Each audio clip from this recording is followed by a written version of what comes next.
I uncovered the shocking truth about my fiancée's bachelorette party. Now she's pregnant, and the DNA test proved the baby isn't mine. I'm 35, male, married for 8 years, and up until recently, I thought I had a pretty solid life. My wife Elena and I had a nice house, stable jobs, and we were even talking about starting a family. Turns out I was living in a fool's paradise. This all went down a couple of months ago. It was a Saturday, and I decided to finally clean out our spare room, aka the dump ground for all the random crap we don't use but can't bring ourselves to throw away. Elena was out doing her usual thing, shopping, gossiping, who even knows, so I figured it was a good time to be productive. While going through the mess, I found this old hard drive. I didn't even remember we had it, but I was curious. I plugged it into my laptop and started sifting through the files. Most of it was harmless, old photos, vacation videos, random downloads from when we were broke and sharing a computer. Then I saw it, a folder called Bachelorette Memories. Now let me be clear, I wasn't snooping. It was right there, and honestly, I thought it'd be funny to see Elena's bachelorette party shenanigans. I expected drunk karaoke, silly games, maybe a few risque jokes. What I didn't expect was this. The first video seemed normal enough. Elena and her bridesmaids laughing, doing shots, and wearing those dumb little crowns that say bride-to-be. But the second video? Whole different vibe. It started at a club, loud music, flashing lights, the whole deal. There was a male stripper dressed like a firefighter, because of course there was, and he was doing his thing. Elena wasn't just watching though, she was all over him, grinding, touching, basically acting like she was auditioning for some raunchy reality show. I was already feeling sick, but then the video jumped to a hotel room. She was kissing him, no, scratch that. She was making out with him like her life depended on it. I paused the video, stared at the screen, and just sat there frozen. My first thought was, this has to be a joke. My second thought was, why the hell would she save this? When Elena got home, I didn't even wait for her to take off her shoes. We need to talk, I said, holding up the hard drive. She gave me her usual annoyed look, the one she reserves for when I interrupt her Instagram scroll. What now, Marcus? She sighed. I found some videos on this, I said, trying to keep my voice steady. Her expression didn't change. So what? Videos of your bachelorette party? I said, staring her dead in the eye. Her face went pale for a second, but then she rolled her eyes. Oh, for God's sake, Marcus, that was years ago. Why are you even bringing this up? I couldn't believe what I was hearing. Elena, you cheated on me with a stripper. I saw the video. She shrugged, like I had just accused her of forgetting to do the laundry. It was my bachelorette party. It's not a big deal. Everyone does it. I swear my jaw almost hit the floor. Everyone does it? Are you seriously trying to justify this?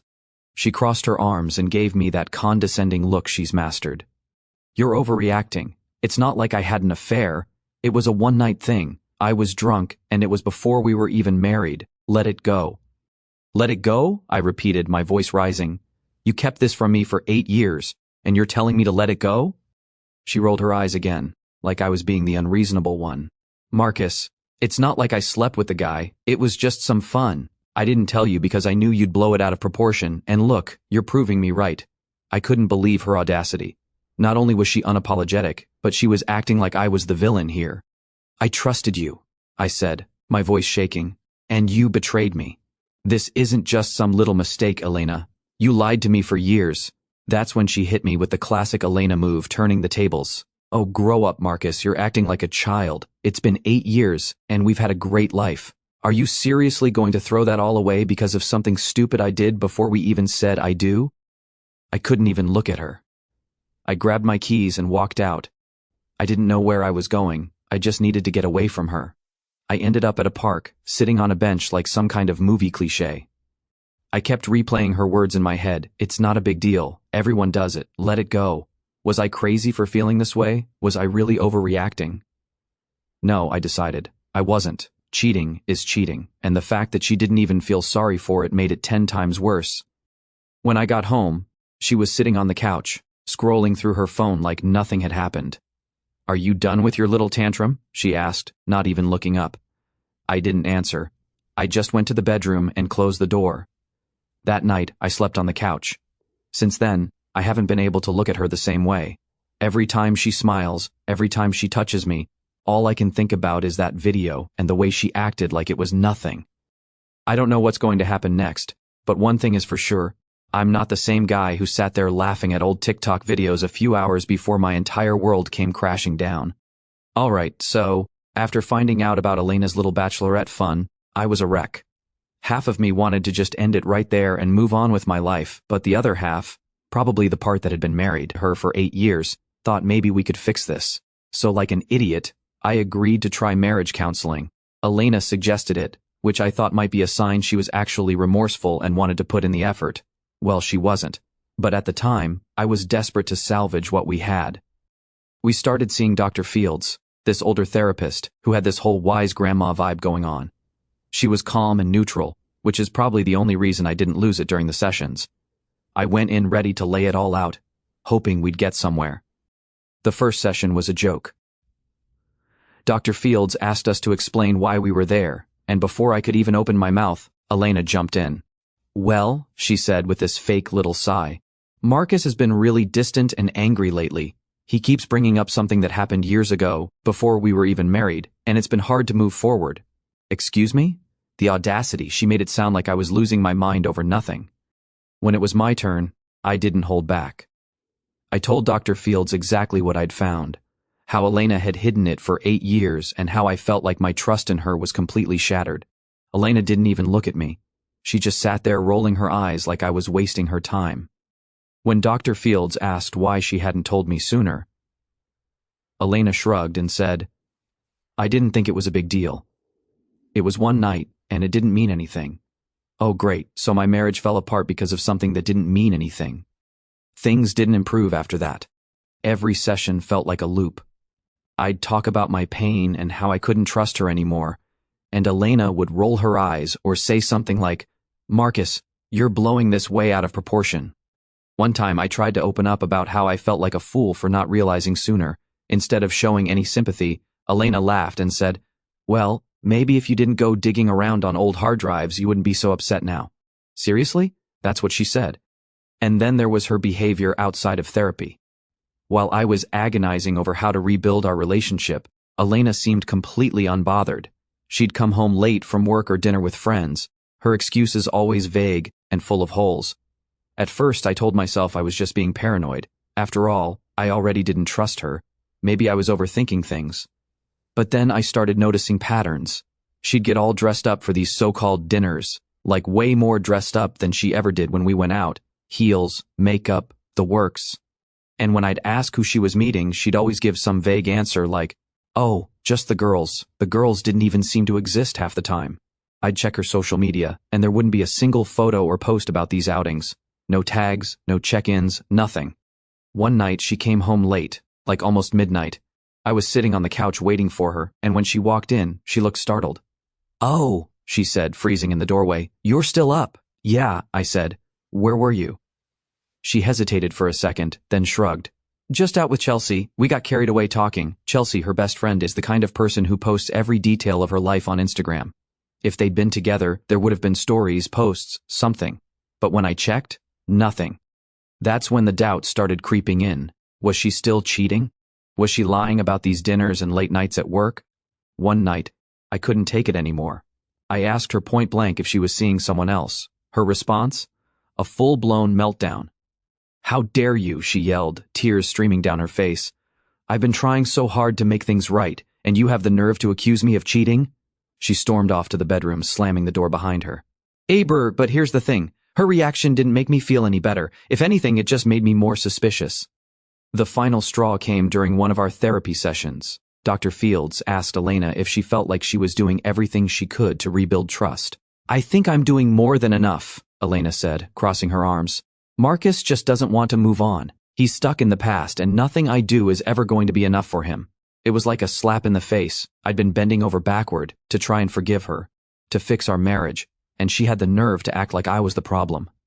After that session, I started keeping track of her late nights. I wasn't proud of it, but I felt like I needed proof. I'd check her phone when she wasn't around, glance at her emails, even watch her car mileage. Sure enough, things didn't add up. She'd say she was going one place, but her mileage suggested she'd been somewhere completely different. She'd get random texts from numbers I didn't recognize, and when I asked about them, she'd laugh it off and say, it's just work stuff, don't be paranoid. By this point, Therapy felt pointless. Dr. Fields kept encouraging us to communicate openly and rebuild trust. But how do you rebuild trust when your wife is still sneaking around? I started to feel like an idiot for even trying. Elena wasn't putting in any effort. She didn't care about fixing things. Hell, she didn't even care enough to cover her tracks. By the 7th month of therapy, I knew I couldn't do it anymore. I stopped going to the sessions, and honestly, I think Elena was relieved. She stopped pretending to care and went right back to her old habits.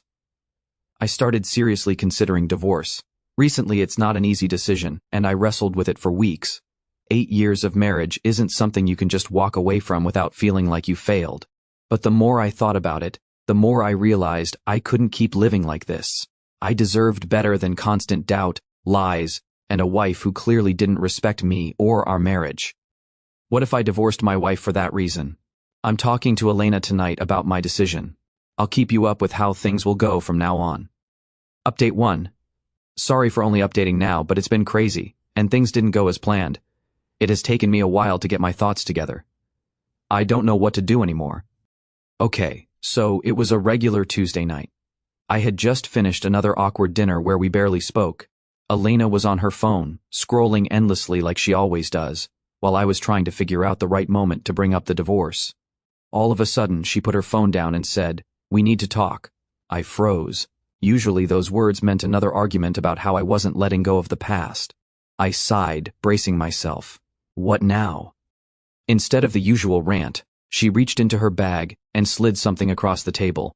It took me a second to realize what it was. A pregnancy test. Positive. "We're having a baby," she said, looking at me like she expected me to jump up and start celebrating. I didn't. I just stared at the test, my mind racing. This should have been exciting, right? But now, all I could think about was how much I didn't trust her, and whether the baby was even mine. "Are you sure?" I finally asked. "Yes, Marcus," she snapped, like I was being an idiot. "I've taken 3 tests. They're all positive." I sat there trying to figure out what to say. Was I supposed to be happy? Supportive? I felt completely numb. "Say something," she demanded, her tone shifting from expectant to annoyed. "I don't know what to say," I admitted. She rolled her eyes. "This is good news, Marcus. We've been trying for this." Yeah, we'd been trying. For a baby. For a better relationship. For something to make us feel normal again. But things hadn't been normal for a long time. The timing felt all wrong, and I couldn't shake this creeping doubt that maybe, just maybe, this wasn't the blessing she was making it out to be. I've been trying to process the news. Elena acted like the pregnancy had magically fixed everything. Like we were suddenly on solid ground again. She started talking about baby names and nursery ideas, pulling up Pinterest boards and making lists. Meanwhile, I was drowning in doubt. Every time she mentioned the baby, my mind went to dark places. What if it wasn't mine? What if all those late nights and sketchy excuses meant more than I'd let myself believe? I hated thinking like that, but I couldn't stop. I tried to play along, mostly because I didn't know what else to do. I nodded at her ideas, went with her to a couple of doctor's appointments, and even pretended to care when she showed me ultrasound photos. But I couldn't shake the feeling that this was all wrong. Our relationship hadn't suddenly gotten better just because there was a baby involved. If anything, the cracks were even more visible now. We still didn't talk about anything meaningful. Every conversation was surface level, and even those felt forced. One night, as we sat on the couch, she showed me another ultrasound picture. "Look," she said, smiling. "That's our baby." I forced a smile and nodded, but inside I felt like a fraud. I wanted to believe it, to feel excited, but all I could think was, is this really my baby? That's when I started running through the timeline in my head. The last time we'd been intimate wasn't recent. Things between us had been cold for months. Even when we tried to reconnect, it felt more like going through the motions than anything real. If the baby was mine, the timing didn't make sense. By my math, she would have conceived at a time when we weren't even really talking, let alone acting like a married couple. The thought made my stomach turn. I wanted to confront her, to ask her straight up if there was something she wasn't telling me. But every time I got close to bringing it up, I couldn't, just because I can't put her under such tension while pregnant. After all, it's not the baby's fault. I started looking into paternity tests, not to act on it yet, but just to know my options. There are tests you can do during pregnancy, but they're expensive and require cooperation from the mother. I wasn't sure how Elena would react if I brought it up, and honestly, I wasn't ready for that fight. I decided to wait. If my suspicions were right, I'd have proof when the baby was born. Until then, I'd play along and try to keep the peace. Here's where I need your advice, Reddit. Am I doing the right thing by waiting? Should I just confront her now, even if it risks blowing everything up while she's pregnant? Or am I being smart by holding off until I have solid proof? I honestly don't know anymore. Update 2. Hi Reddit, it's me again. I know it's been a long time since I last updated you, but I had nothing to do but wait for Elena to deliver the baby first. And then I couldn't find time to post while going through this mess. So the day Caleb was born was surreal. It should have been a moment of joy, a new chapter in our lives, but for me, it felt like a chapter I was afraid to read, one filled with doubts and unanswered questions. Elena went into labor late at night, and I drove her to the hospital. She was in pain and snapped at me over everything, the way I was driving, how long it took to park, even the way I opened the hospital door. I didn't argue back. I told myself it was the stress and the labor talking, but deep down, I knew this tension wasn't new. The delivery went smoothly, and within a few hours, Caleb was here, a boy, perfect in every way. Or so I wanted to believe. When the nurse handed him to me, I tried to let go of all my doubts. I looked down at his tiny face, and for a brief moment, I felt a flicker of hope. Maybe everything could work out. Maybe this was the fresh start we needed. But that hope quickly faded as I looked closer. I couldn't help noticing that Caleb didn't look like me at all. He had dark hair and a complexion that didn't match either mine or Elena's. I tried to dismiss it. Babies change, right? But the doubts I'd been carrying for months came rushing back. Still, I didn't say anything. Not yet. Elena was exhausted and fell asleep soon after the birth. I sat in the corner of the room, holding Caleb and staring at him. He was innocent in all this, and yet he was at the center of everything. I couldn't ignore it. I'd already planned to get a paternity test, and now I knew I couldn't wait. The hospital offered discreet testing, and I requested it before we even left. I didn't tell Elena. I wasn't ready for that fight yet. I needed answers first. The first few weeks at home were a blur of sleepless nights and endless baby cries. Elena was all in on her new role as a mom, posting pictures of Caleb on social media, soaking up the likes and comments. She acted like we were the happiest family in the world, as if everything was perfect now. Meanwhile, I was spiraling. I did everything I was supposed to do, changing diapers, bottle-feeding Caleb, trying to be present, but I felt like I was living someone else's life. Every time I looked at him, I found myself searching for something that connected him to me. I wanted to find some resemblance, some trait that said, "This is your son." But I couldn't. Elena didn't seem to notice my hesitation, or maybe she just didn't care. She was too busy basking in the attention from friends and family. Whenever I brought up how I was feeling, she'd wave it off. "You're just overwhelmed," she'd say, like my doubts were nothing more than new dad jitters. 2 weeks after Caleb was born, the paternity test results arrived. I'd been dreading that email, but when it finally came, I opened it immediately. The words jumped out at me. Probability of paternity, 0%. I stared at the screen, my hands shaking. I'd prepared myself for this possibility, but seeing it spelled out so clearly was something else entirely. Caleb wasn't mine. All the doubts I'd had over the past year suddenly felt justified.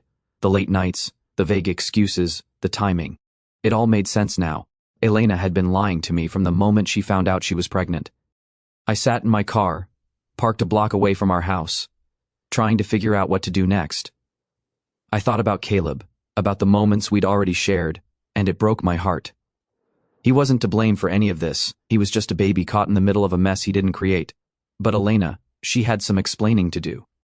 That night, after Caleb fell asleep, I confronted her. "We need to talk," I said, my voice colder than I intended. She looked up from her phone, frowning. "What now?" I took a deep breath and pulled up the paternity test results on my phone. "I got a paternity test," I said, handing it to her. Her face went pale as she read it. "You tested Caleb without telling me?" she said, her voice shaking with anger. "Yes," I said, my voice steady. "I needed to know the truth," she stammered, her eyes darting around the room like she was looking for an escape. "Marcus, I can explain." "Explain what?" I snapped. "That you've been lying to me for months? That you let me believe this baby was mine when you knew he wasn't?" She started crying, the kind of tears that once would have made me want to comfort her. "Not anymore. It was a mistake," she said through her sobs. I didn't mean for it to happen, it was just one night and I didn't know how to tell you." "Who's the father?" I asked, my voice sharp. "It doesn't matter," she said, shaking her head. "It matters to me," I said. "It matters to Caleb." She finally admitted it was someone she worked with, someone she'd been seeing during the worst months of our marriage, while we were supposed to be rebuilding trust. Her excuses came flooding out. She said she felt neglected, that she made a mistake, that she thought I'd never find out, but none of it mattered. Over the next few days, I met with a lawyer to finalize the divorce papers. I was done. The lies, the betrayal, the entitlement. There was no coming back from this. The divorce was going to be messy, that much was clear, but I was ready to fight for what was fair, and, finally, for what was right for me. I gave her the papers one evening after Caleb had gone to sleep. I sat across from her at the kitchen table, the document neatly stacked in front of her. "This is it, Elena," I said, trying to keep my voice calm. "We're done. I can't stay in this marriage." She picked up the papers and started flipping through them, her expression unreadable. But when she got to the part about finances, her face twisted into anger. "You're seriously leaving me with nothing?" she snapped, slamming the papers down. I frowned. "You're not entitled to anything, Elena. Caleb isn't my child, and you lied to me for months. I don't owe you a dime." Her eyes narrowed. "You've been acting like Caleb's father this whole time. You can't just walk away now. What about child support? What about all the sacrifices I've made for this family?" I couldn't believe what I was hearing. Sacrifices? She was the one who destroyed our marriage, and now she was trying to guilt me into paying for her mistakes. "Elena," I said, my voice steady but firm. "You made this mess, not me. You lied, you cheated, and you let me believe Caleb was mine. I've done more for him in the past few weeks than his real father probably ever will, but that doesn't mean you get to drain my bank account." She crossed her arms, her jaw tightening. "You think a judge is going to see it that way? I've been a stay-at-home mom for weeks now because of Caleb. I gave up my career for this family. That was rich, considering she'd spent most of her time scrolling through Instagram and pretending to be the perfect mom for likes." The next few weeks were a whirlwind of legal back and forth. Elena wasn't going down without a fight, and she made that very clear. She hired a lawyer who clearly specialized in playing dirty, and suddenly I was getting hit with all kinds of demands. She wanted spousal support. She wanted me to cover Caleb's expenses. She even tried to argue that I should be responsible for a portion of her medical bills from the pregnancy. Her lawyer's reasoning? Mr. Marcus acted as the father during the pregnancy and birth, and it is in the child's best interest for him to continue supporting the household. It was laughable. My lawyer, bless her no-nonsense attitude, wasn't having any of it. "We'll fight this," she told me during one of our meetings.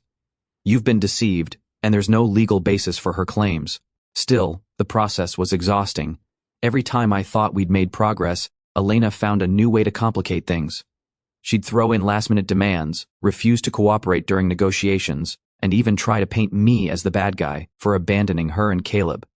One day, during one of our court-mandated mediation sessions, Elena really showed her true colors. We were sitting across from each other in a small conference room with our lawyers mediating. She was dressed like she was going to a gala, hair and makeup done to perfection, probably hoping to play the poor innocent wife card. "I just don't understand how you can be so heartless," she said, her voice dripping with fake emotion. "After everything we've been through, you're just walking away and leaving me and Caleb with nothing." I clenched my jaw, forcing myself to stay calm. "Elena, you lied to me for months. Caleb isn't my child. You don't get to act like the victim here." She scoffed. "You've been acting like his father. You think you can just flip a switch and walk away?" "Yes," I said firmly, "because that's what happens when you lie to someone about something as important as paternity." Her lawyer tried to intervene, talking about emotional bonds and continuity of care, but my lawyer shut it down fast. "Your client has no legal grounds to demand support for a child who is not my client's," she said, her voice sharp. "Furthermore, Mrs. Elena knowingly misrepresented the situation, which could constitute fraud. Shall we pursue that angle instead?" Elena's face turned red, and for once, she didn't have a snappy comeback.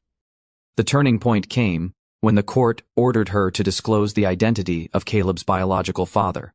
She'd been avoiding the topic for weeks, insisting it wasn't relevant, but the judge didn't buy it. When she finally named him, a coworker she'd been seeing during our rough patch, it was like the final piece of the puzzle clicked into place. Her credibility took a massive hit, and any sympathy the court might have had for her went out the window. The judge ruled that I had no obligation to Caleb or Elena, financially or otherwise. My lawyer even managed to block her attempt to get spousal support, arguing that her actions had directly led to the breakdown of the marriage. When the final ruling came in, I felt an overwhelming sense of relief. Elena's demands had been denied, and I was officially free. Elena, on the other hand, was furious. She stormed out of the courtroom, muttering about how unfair it all was, how she deserved better. But for once, her entitlement didn't get her what she wanted. I'll leave you here for now, Reddit. I'll keep up with your comments. Final update. Hey Reddit, it's been a while since I shared my story. I've had some time to reflect, and let's just say life has been interesting. A lot has happened since I finalized my divorce from Elena, and I thought you might appreciate an update. After the divorce, I moved out of the house and into a small but cozy apartment across town. At first, it was weird adjusting to life on my own, but honestly, it felt good. No more constant tension, and no more pretending everything was okay. It was just me, my space, and a fresh start. I threw myself into work and started going to the gym again, something I hadn't done in years. Turns out physical activity really does help clear your head. I even picked up some hobbies I'd neglected during my marriage, like hiking and photography. Friends who had distanced themselves during my marriage, probably because of Elena, started reaching out again. It was nice to reconnect with people and feel like myself for the first time in years. Elena, on the other hand, wasn't doing so hot. A mutual friend told me that Caleb's biological father completely ghosted her after the court ordered her to reveal his identity. Apparently, the guy didn't want anything to do with her or the baby and even transferred to another office to avoid her. Classy. With no real support system, Elena was left scrambling. Her parents, who had initially backed her during the divorce, were furious when they found out she'd lied to me about Caleb's paternity. They cut back on helping her financially, forcing her to face the consequences of her actions for the first time. Elena tried to put on a brave face for social media, of course. Lots of posts about how she was a strong, independent woman and loving single mom. But anyone who knew her could tell she was struggling. Elena wanted to get back in touch with me. She called me one evening, her voice shaky. "Marcus, I've been thinking a lot, and I feel like we should talk." I didn't even let her finish. "There's nothing to talk about, Elena," I said. She sighed dramatically, like she was the victim. "I know I messed up, but we had something real. Don't you miss what we had?" I almost laughed. "What we had was built on lies, Elena. I've moved on, and you need to do the same." She started crying, but I wasn't falling for it this time. I told her I wished her the best and hung up. A few weeks later, she showed up at my apartment. I have no idea how she found out where I lived, probably through a mutual friend or something. She was standing at my door, holding Caleb, looking tired and desperate. "Can we talk?" she asked. I didn't want to cause a scene, so I let her in. She sat on my couch, bouncing Caleb on her knee, and started her little speech about how she'd changed and how we could make things work for Caleb's sake. "Marcus, I know I hurt you, but Caleb needs a father figure," she said, tears welling up in her eyes. "You've always been so good to him." I stared at her, barely able to believe what I was hearing. "Elena, Caleb has a father, it's not me, and you don't get to use him as a way to manipulate me into coming back." She looked at me like I had just slapped her. "You're really going to turn your back on him?" "I'm not turning my back on him," I said. "I'm turning my back on you." She left after that, but not without another dramatic round of tears and guilt tripping. She'd send me long texts about how much she missed me, how Caleb needed me, how we could start fresh. I ignored most of them. When she wasn't trying to guilt me, she was trying to appeal to my sympathy. She'd talk about how hard it was being a single mom, how the bills were piling up, how lonely she was.